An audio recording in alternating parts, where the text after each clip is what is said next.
I'm Franklin Leonard, and this is A List. Today we're joined by Stephanie Hsu. Okay. All right. Here we go. Stephanie Hsu. Yes, Franklin Leonard. All right, we all know you were nominated for an Academy Award for Everything Everywhere All at Once. Do we all know that? I hope so at this point. Sometimes I don't even know that. Everyone should. A dual role, Joy and Jobu Tupaki. So I asked you to make a list of your favorite dual role performances. Okay, well, first of all, that was a hard homework assignment because you have to you have to dig through the crevices of your brain and or Google. It was very on brand for, I feel like, the wealth of knowledge that you hold. I was like, oh my gosh, I'm really being asked a question. Very kind.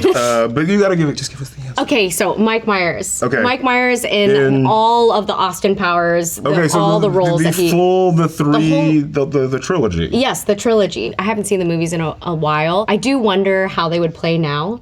You know what I mean? I just have questions about how they would play. There's a character called Fat Bastard. Yeah. I don't think it would play well now. I don't think so either. However, I do think that the balls to the wall, unabashed comedy is something that I feel like was really popular in that time that we don't see very much anymore. Even the Nutty Professor, There's not a lot of silliness anymore, it feels like. Yeah, just unabashed silliness. Do you remember when you first saw because you would have been quite young when they first came out? I think I was probably in middle school. And were you like, this is my thing immediately? Were you quoting lines? I think it's just so nasty that when you're younger, you're like, yeah. You're like, Talk to me about your childhood. Who were you in middle school? Well, I loved basketball. I was a diehard Kobe fan. I wore my number 8 jersey every day to school and had little space buns, and I played with all the boys. And I liked performing, but I think I was pretty class clowny. I think that was my first stage, was in mathematics class. So you were the class clown of mathematics, but we're not a drama kid yet. No, not in middle school. High school was drama kid time. Yeah, someone in my class, someone I had known since kindergarten, was like, "You should audition for Drama 1 Advanced," and I was scared to be a drama geek. Specifically the geek part? Well, because I was a baller. I was playing basketball. You were like, I'm a cool kid. Yeah. I don't want to sacrifice that as I go into high school. Yeah, I was like, I'm 4'11", Muggsy Bogues is 5'1", here we go. This is my future. I love Space Jam. I see my path. But yeah, he convinced me to audition, and then that's sort of when I really started to do theater. And did you know in high school, you like, this is the thing that I'm probably going to do? Absolutely not. No, absolutely not. I don't think it was even until, honestly, 2019, I was doing 8 shows a week on Broadway and filming Maisel on the Mondays off. Yep. That was the first year that I actually finally was I think this is what I'm doing. You remember a moment, in high school even, because you studied theater in college, where you were like, this is the thing I'm going to try to pursue. Wow. I think when I got to college, I was taken under the wing of this woman, Liz Swados, who is kind of an experimental theater downtown artist who was adjacent to commercial theater, but she was pretty downtown. And the moment I met her, I was like, this is what it's about. And this is home for me. I don't think I ever had that moment of this is what I want to pursue. It just has always felt very one step in front of the other for me. But would you say you were a funny child? I've always been a little silly. Yeah. Okay. I think I don't know where I get it from. It's continued. I've seen Joyride. Yes. Haven't really seen Asian American women on screen in this way before. Yes. I think the tagline is what we will bring dishonor to us all. Yes. How does it feel to be doing that now? Well, that's the thing is when I was in middle school, probably high school, when we were in the heyday of Hangover, Bridesmaids, et cetera, I started to get really more publicly silly, and people were like, oh, you should, do comedy when you move to New York City, and they were like, oh, you should work with Seth Rogen, or you should work with Judd Apatow. And I never thought that I would be able to work with Seth in the setting that is Joyride, which is that the four of us are front and center. And so it's amazing. It's really cathartic and like just unhinged and fun and disgusting and fun to be disgusting. I guess it is kind of interesting to think about, the Austin Powers of it all. I'm just saying. You know what I mean? Yeah. Like, it is satisfying to be like, this is nasty and we love it, Well, and it's also weird that, like, somewhere there's going to be a 6th grade Stephanie Hsu who maybe shouldn't be watching Joyride. Totally. Who's going to be quoting it in class. Totally. In math class. Yes.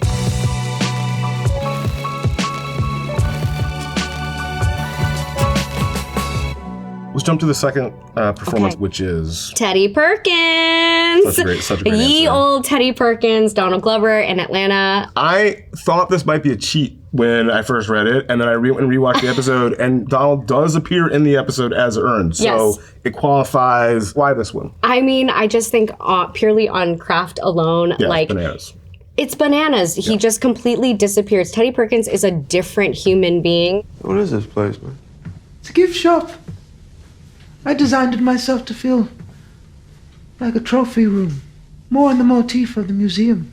Sometimes I don't even believe that it was ever Donald. Like, what if that was the spoof? There were theories at the time that it was not. I know. You never know. Do you know that I heard about Atlanta, that they pitched the show to FX and they pitched a completely different show? I believe it. Just so that they said yes, and then they just made Atlanta. Well, I believe it if only because I don't know how you pitch Atlanta to a network and have them be like, yeah, Don, let's do it. Yeah. Right? Like you gotta trick somebody at some point.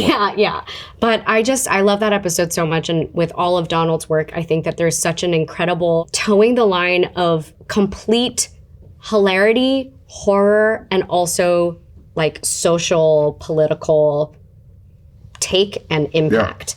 Well, I remember when that Teddy Perkins episode hit, because it was really the first time that they broke aggressive. Like, first of all, it's a bottle episode, Yes. and they broke aggressively away from it being a comedy with that episode. Yes. And I just remember people being like, "What was that?" Yeah. And then the conversation, it's unavoidable. It's about the ways in which, if you are not sort of part of what is supposedly mainstream, Yeah. as an artist of any sort, like the ways in which this country and the industry sort of wears you down and changes everything.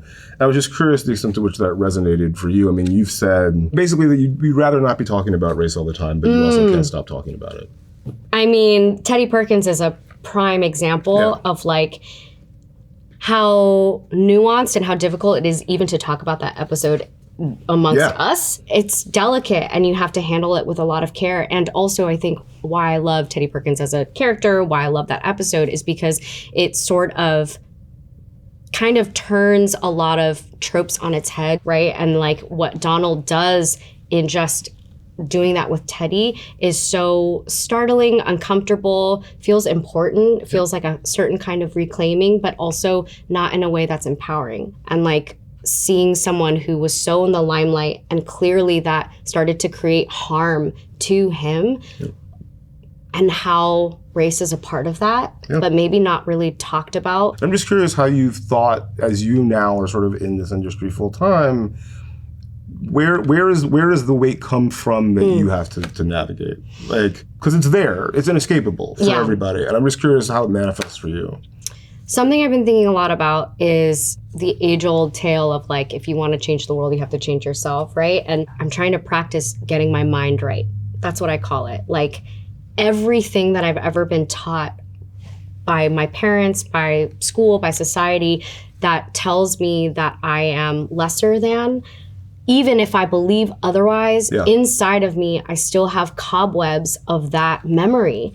I feel that. And I'm deeply. like, woo! And when I catch it, I have to clean house. I feel like in some ways, the deeper and deeper I go in this industry, the more and more I witness in myself these like little moments of harm that were created that need tending to, you know? And that's like something that we have to do together. So you talked a lot about like permission in the context of sort of doing any of this. And I think that's true. Like, you know, I grew up in West Central Georgia. The idea of working in Hollywood had literally never occurred to me. Loved movies. Would have been easier for me to go to the moon with NASA. Because I was like decent at math and played a sport than it would have been for me to go work in Hollywood.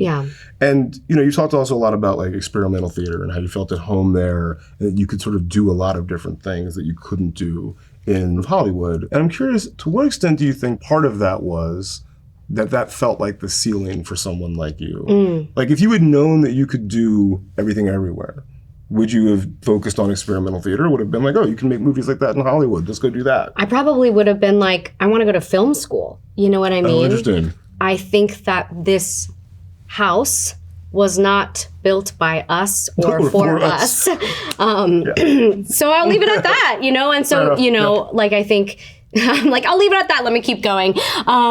So I think there's a certain kind of dysphoria that can often happen in those spaces, and as you continue to rise in this industry, and as we are like actively trying to dismantle it as we go, there's also this very real presence that the center norm that everyone is magnetizing towards is perhaps not you.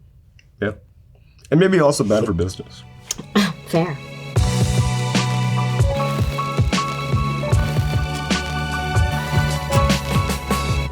Let's talk about that in the context of your last choice. Okay, so Naomi Watts in Mulholland Drive. I just rewatched this last night because I was doing some homework and being like, I remember I watched that movie in high school and I was going to ask when you saw it. Yeah. Yeah, I watched it in an English class and I remember loving it.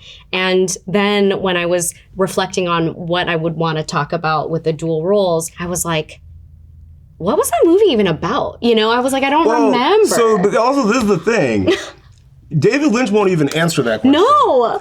So for you, what's it about? Oh, well, watching it now after the year I just had. This is what this is the conversation I was excited for. Yes. To me, the movie's about a lot of things, but I think a central theme is the distortion in Hollywood that exists and how people really go off the wrong path or like come in with big, big dreams and find themselves not where they thought they were going to be, and how damaging that can be and create psychosis too. I mean, this is actually really tied to Teddy Perkins in a way too, of like the image that you want to present. I was going to say that those two felt very close to each other. And I think that there's also, in a weird way, I feel like her performance is also very Joy Jobu in a way. It is two different people, but actually it could very much be the same person, and one person is a projection of what one person wished they were. Right. I'm fascinated by like the story of Mulholland Drive because it was originally a network pilot. That's what I heard. Which is I guess it was like Twin Peaks was a hit. Let's get David Lynch back at ABC. But it was a network pilot that they ended up, not picking up. Yeah. He shot an ending for it, won Best Director at Cannes, was nominated for Best Director as an Oscar, and I guess he was like number 8 on the Sight and Sound list of best films ever. Yeah. But it makes me think a lot about this tension between like art and commerce, like selling out and not, network versus indie. You've used a term that I love and will be stealing, your art heart. Tell me about your art heart. Squishy, big, squishy. But what does it mean? You talked about protecting your art heart. You talked about being guided by your art heart. Yeah, I think what it means is like following the work and following the people that call to you, as opposed to getting too much into the space of like, this will leverage me this way. At least for me, if my brain goes there, I feel soul sucked. I feel very Mulholland Drive, right? Like I start to feel really who's talking to me because of why, and it starts to spiral away from you. And I think that's why rewatching that movie felt like such a protective balm, because I was like, oh, I feel like David Lynch also sees this. There's this whole bit where the director in the movie, wants to cast his feature, and these like crooks and / producers or executives are like, this is the girl and you gotta cast her or else. What's the photo for? It's a recommendation. It's not a recommendation. This is the girl.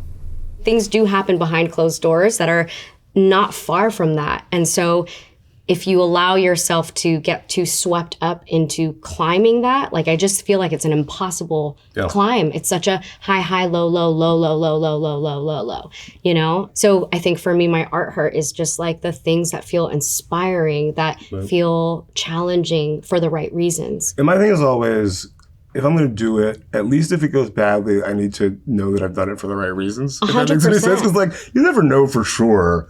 But I'd rather go out trying to do something good than, like, go out trying to make a lot of money. Well, that's the thing. And maybe I'm bad at making money, but... Fair, yeah. And also things are no shade on, like, if that is Yeah, like, get your money. Yeah, Like, that's your thing. yeah. Like, but you might not get the money, and you might not make something good either. Yeah. And you might, like, get money and then lose it all. Well, and then what happens? You know? Ask Benny Hope and Teddy Perkins. Yeah. Okay, so I asked you about, like, was there, like, a moment when you realized, like, this is what I'm going to pursue? Was there a moment when you realized, like, oh, this is what I'm going to be doing forever? Have you had that moment? I think I have. I think I have gotten to this point where I don't think I'm always going to be acting necessarily, but I do feel fully invested in this industry of making. So when did it happen? During COVID, we had just wrapped Everything Everywhere. I feel like I gave my whole heart, and then it was like, who knows if anyone's ever going to see it? Who knows anything? Right, because that was the South by that was, like, blighted by COVID. Oh, yeah, and we wrapped before, like, the day that everything shut down. Oh, wow. Yeah. So I was actually staying at Jenny Slate's house. We had become good friends through filming the movie, and I was at her house, month 3 of COVID, like, wanted to read a new something. Yeah. And I was scanning this wall of books, and I all of a sudden just burst into tears because I had this profound realization that all these people on these shelves had taken the time and taken the care to organize their stories to protect me in this time and us in this time that they couldn't even possibly know was coming. And, like, art is something that is big if it's big and splashy, but also big in its duration of time. Like, it is permanent. And its permanence. And so what we do is actually so critical. I feel like it's a form of artistic journalism. It's actually like making movies or writing articles or books. It's collecting a moment in time. So I'm not going to be a doctor or a lawyer. Sorry, Mom. So the indelible image, or the indelible notion for me of this year's Oscars is that James Hong was born on February 22nd, 1929. And the first Oscar ceremony was held 3 months later on May 16th, 1929. Oh. Yeah, like it like put me in my feelings, like, during the ceremony. Whoa. And watching y'all accept Best Picture. You're an experimental theater geek, so you're just gonna have to go with me on this. Okay, I'm ready. All right. So 2084 will be your James Hong year.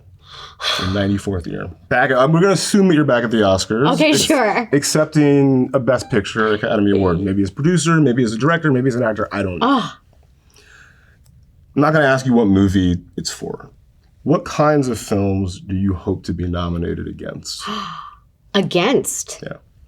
Like, as you look out into the room, 94-year-old Stephanie Hsu, year's 2084. Like, what does Hollywood look like to you? I hope it's still people and not just bots. Fair. So step one. Okay, humans. Humans still responsible for creating the movies. Yes, and I also hope that there are new forms of seeing movies. Not in the way of, like, and then I scan my barcode on the screen and I can play the game, but, like, maybe there's different kinds of immersive experiences, part theatrical, part screen, orchestras with the film. Like, I wonder if we're gonna find ways to break from that barrier. I love this answer. I think that would be really cool. Once a theater geek, always a theater geek. I know. You're like, once an experimental theater I was like, can we do something experimental with the form? Yeah. Okay, so you mentioned that you really resonated or liked this word art heart. I do. And I wanted to ask you ways in which you feel like you protect your art heart. Weirdly, I think I protect my art heart by believing that there is the potential for great art.